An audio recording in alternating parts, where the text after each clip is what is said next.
So today I want to show you how I set up my reels.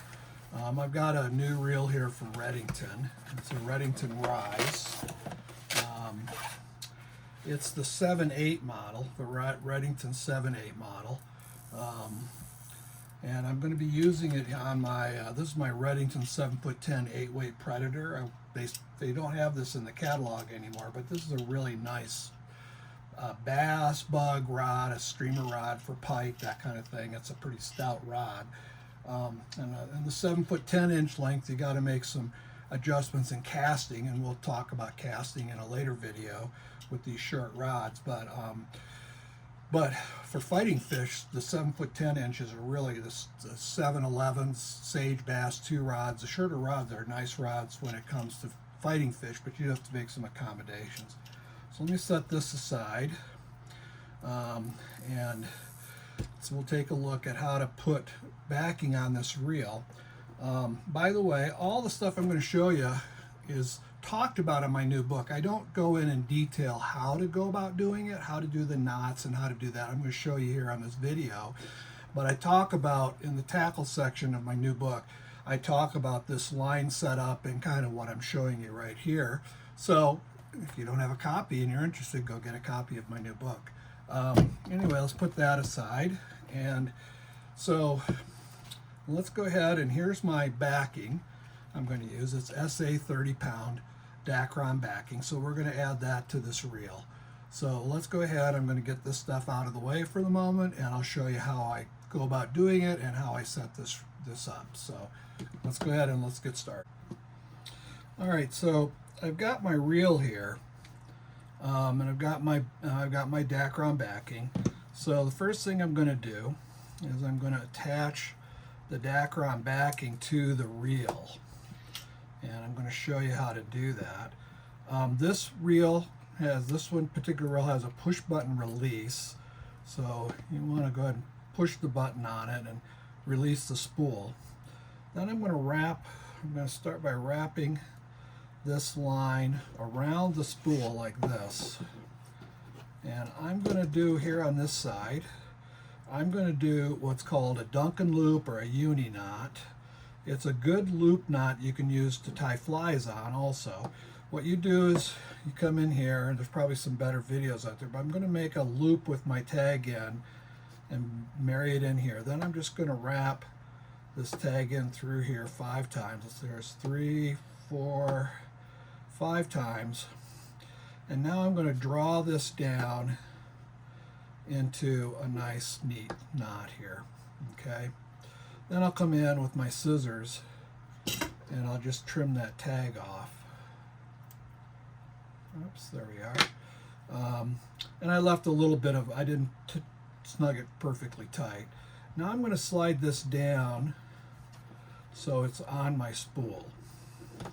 Okay, now here's the problem. This thing is going to slide. Okay, you need more friction on here, and so what I do is I just come in here and I basically do what's a whip finish, or a series of half hitches, however you want to do it. But I'm going to get 3 or 4 here, so let me kind of get this started. I'm going to roll it over, and then I just kind of keep twisting, coming over. Let's get a little more line here. Come in here, twist it, add it over. We'll do a few more. Twist, add it over, twist, add it over. Now I've got a bunch of, now you can see I've got a bunch of wraps here on the line. And notice that it doesn't rotate anymore. I've developed enough, there's enough wraps here that the friction, I've got enough friction now where the Dacron backing will not slide on the spool. And that's, I think, the main thing you want to do with this, is you want to get it to the point where the Dacron backing will not slide on the spool. So now I'm going to come in, I'm going to put this spool back in my frame, and I am a left-hand retriever. I cast right, retrieve left, which I think is, some guys switch hands. If you're right-handed, they'll put it right-hand rewind. I put it left, and I'm going to spool this on. So let me go ahead and do that, and then I'll show you how I set up I'm just going to reel it on under some tension, get it on nice and smooth, and then I'll show you what I'm going to do on the other end. So let's go ahead and I'll come back and we'll do that. Okay, so as you can see, I've added this Dacron backing to my reel. Make sure you guys recycle the plastic spools.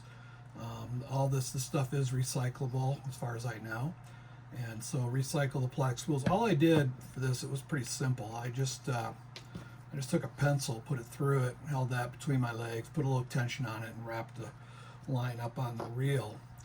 So now that I've got the line up on the reel, what I'm going to do is I'm going to show you, and the other thing I'll do too is, you look at where the line is at, where the backing is at. I'll always spool a 100-yard spool of backing on to a reel. I'll begin at that point. If for some reason that backing proves to be too much, and sometimes when I'm spooling the lines, this is a 7/8, so if I'm spooling an 8-weight line, which is the larger of between the 7 and 8, the spool might be a little too full, in which case I'd come back, pull some backing off, drop it down a little bit. But normally the lines fit pretty well. I mean, it looks like there's not a lot of room left, but it's such a wide arbor that it can actually hold more line than a lot of times you think. So there's how that piece is set up. So now let me show you. I'll show you how to do what I'm going to do on this end of the line to attach my fly lines to. So let's do that here. So I'm going to do something called a reverse blind splice on the end of this, what's nice about that is it's a knotless loop. So everything goes in and out of the guide. It's really nice and smooth. It works beautifully with the loop-to-loop systems that are in modern fly lines. And in order to do that, you need a wire. And here's the best wire to use. This is a guitar string, and it works beautifully. This is a 9/1000 of an inch E string. You can buy a package of 5 of these on Amazon pretty cheaply, or go into a guitar store. You want the 9/1000 of an inch though. I'm not a guitar player, and so I'm not sure, but I believe this is the finest, the smallest wire string that you can buy for a guitar. But the length of the wire is great, and the size of it is great for doing what we need to do. So let's pull this out. Now the only thing I'm going to do is, and I apologize to you guys who are guitar players, this may seem like a sacrilege, but I'm going to take the little piece that you put in when you string this in a guitar, and I'm going to cut that off. So we'll just cut that end off.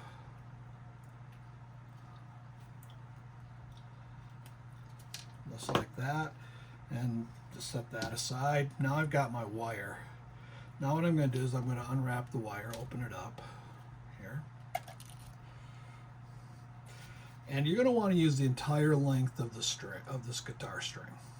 So match up the ends right here. If you can't see them in the camera, they're right there. And then I'm going to come down here to the end, and I'm going to squeeze this end into a nice little point.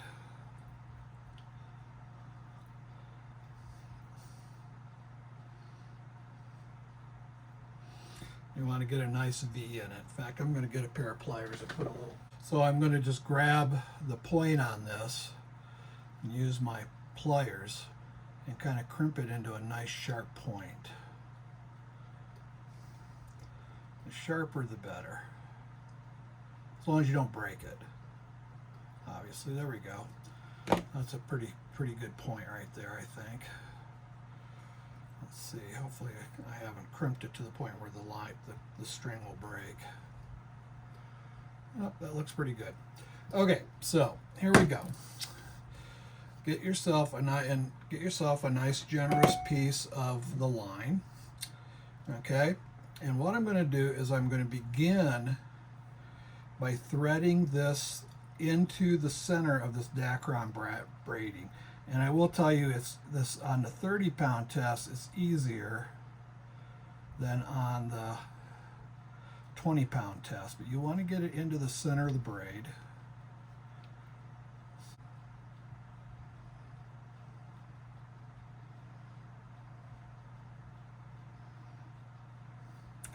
Once you get it going, you ought to try to keep that point in there, and it has to push it from the front. That'll keep the braids kind of loose, and you want to get it back on the wire about an inch back.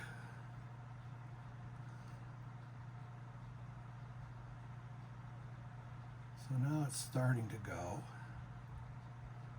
And you just kind of want to keep that point of the wire inside the braid. Oops, it just popped out. If it does, just slide it back a little bit and then get it going again.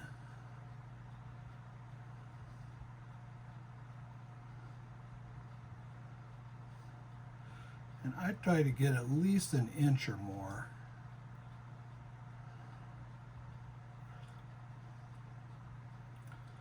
And if it keeps popping out, I'll just keep fussing with it. If it pops out, just go ahead and try to slide it back, pull the wire back inside, and then just keep inching it forward.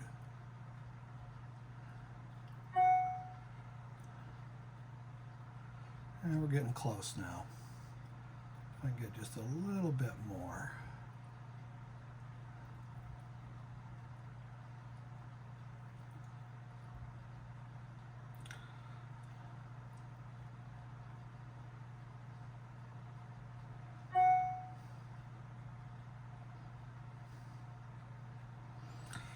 That's probably enough. That's about an inch. Okay, so now what I'm going to do is I'm going to take this loop, and this is why you need a nice long wire. I'm going to push it all the way up here, so you got a nice big loop here in the wire, and you're going to pass your reel through it like this. So it'll come around the reel, and then when you pull back on the wire, it's going to grab a loop of the line, and we're going to pull the loop of the line through this loop. So you can see it's starting to come up here, coil up. So now I'm going to pull this through, kind of work it through.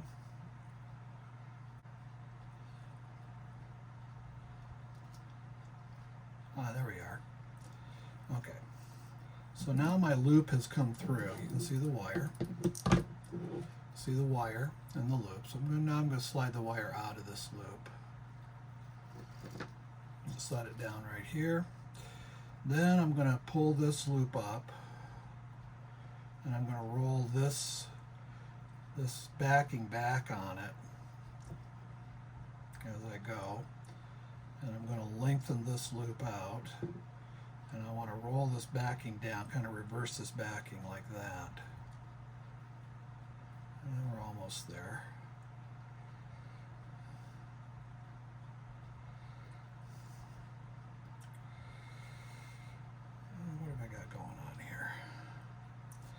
All right, so now let me open this loop up. You want to make this loop big enough. Let's get the right side here. Here we are. You want to make this loop big enough. Let me get some more backing out of my reel, that you can pass your reel through it, easily pass your reel through it. Okay, so I'm going to keep sliding this. All I'm doing is sliding it through the center, and it's coming out here, and I want to make a pretty good size loop on it. Kind of like that, and now this is smoothed back. So now what I've got going, as you can see, let me unwind this a little bit back to my loop. There's my tag in, and so you can see what I've done is I've run that through the center of the backing. So there's the first part. I'm going to make sure my loop stays nice and big, because remember, I want to be able to pass up a reel through this. So now the next step is we're going to reverse this. And now I'm going to come down here, and this is what's going to lock the loop in place. Let me get this backing going. I'm going to come up to about here, leave about an inch or two from where it goes in. And then we're going to thread it again. But now notice I'm threading away from the reel, not towards the reel. Okay.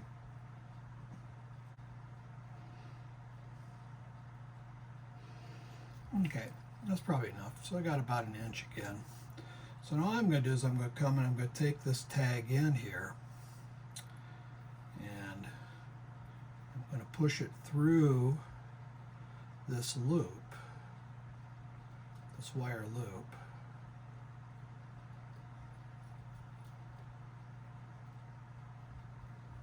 Oops, try that again.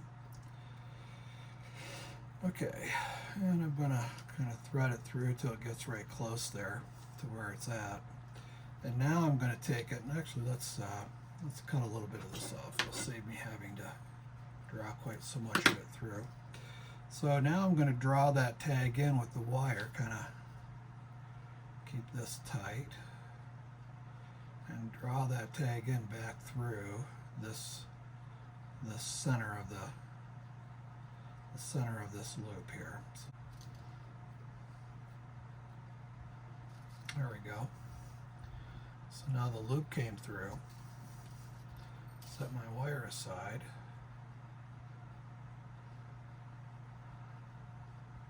Now I'm going to pull the tag in on through. I'm going to pull this tag all the way through. Just like that. So now I've got these two sections here. So what I'm going to do is I'm going to cinch it up, and then I come up here into my front loop and I take the slack out of it. Cinch it up. I want to meet these two. I want these two sections where the line goes through. So right there you go. Okay, so you can see now I've just got this one last little piece of line I need to draw through there. So let's do that. There we go. All right. So now, smooth that out. Double check my loop. See, it's not sliding anymore. So now I'm going to come in here, and what I'm going to do is I'm going to take this part here and slide it up just a little bit. And then I'm going to come in here and I'll trim the tag off like that. I'll smooth that out. And there you have it. You can see there's no knots in it. It's not going anywhere. It's good and tight. And so now I've got this nice loop at the back of my reel. Okay. All right. So now let me show you, since we're doing this, let me show you about my fly lines. So now what I can do is I've got my fly lines here in these bags. I don't keep any plastic spools. This is, well, that's a plastic spool of Cortland braid, but I don't keep plastic spools. I keep all my lines, you know, sorted like this. And then what I can do is I just take the back of a loop. Let's grab one line here.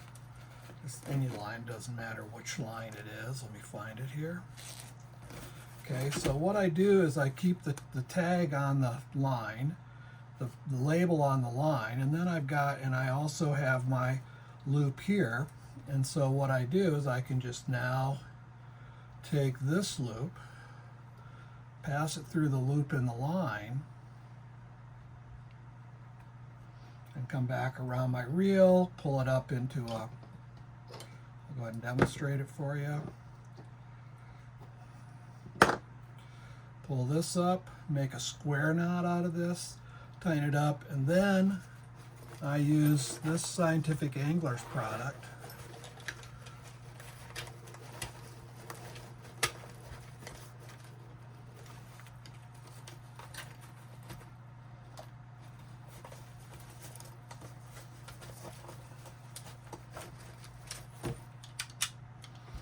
So I've got this little product here that I'll put the line on, take the things off, and I'll just spool this line right up onto my reel. And so in that way I can change lines pretty easily. So the reason I like this system, and this is what I describe in the book. Oh, let me unhook this line. This is what I describe in the book as how I set my lines up. And the reason I like this is, one, I don't know about you guys, it used to be there was a time when I had I had, let's go ahead and put this stuff aside. There was a time when I had a reel and a bunch of extra spools and lines on spools, and so I had not only the cost of the extra spools, but then I had to store the extra spools. I mean, the number of lines I have in this bag, I would have spent hundreds and hundreds of dollars on spools for. And yet I can swap out lines pretty easily. The other thing about modern fly lines is that modern fly lines, even though you look at it and say, okay, this is going to be an 8-weight line,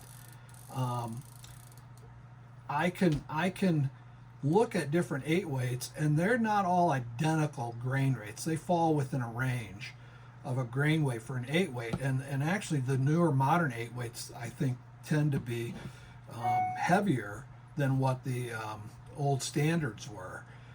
So you can play around. I've even put a 9-weight line on this rod I was showing you, or let's say I'm going to go out and I'm going to fish streamers for pike, and I want to set this rod up. I could take the floating line off, put a sink tip line on, and set this up with a leader with a sink tip line, and rig it for pike, and I'd have a sink tip line on that rod for the day, or for however long I want to fish. This is an easy enough system. I can even change it out in my boat, put a line on. It takes not very long to swap out lines, and you get a nice smooth transition through your guides. It's pretty rare in freshwater fishing if you get into your backing. It doesn't happen very often, or rarely. Maybe with carp are probably the ones that would be the most likely to take you to the backing. But if you do, you got a nice smooth transition all the way through your guides with the backing.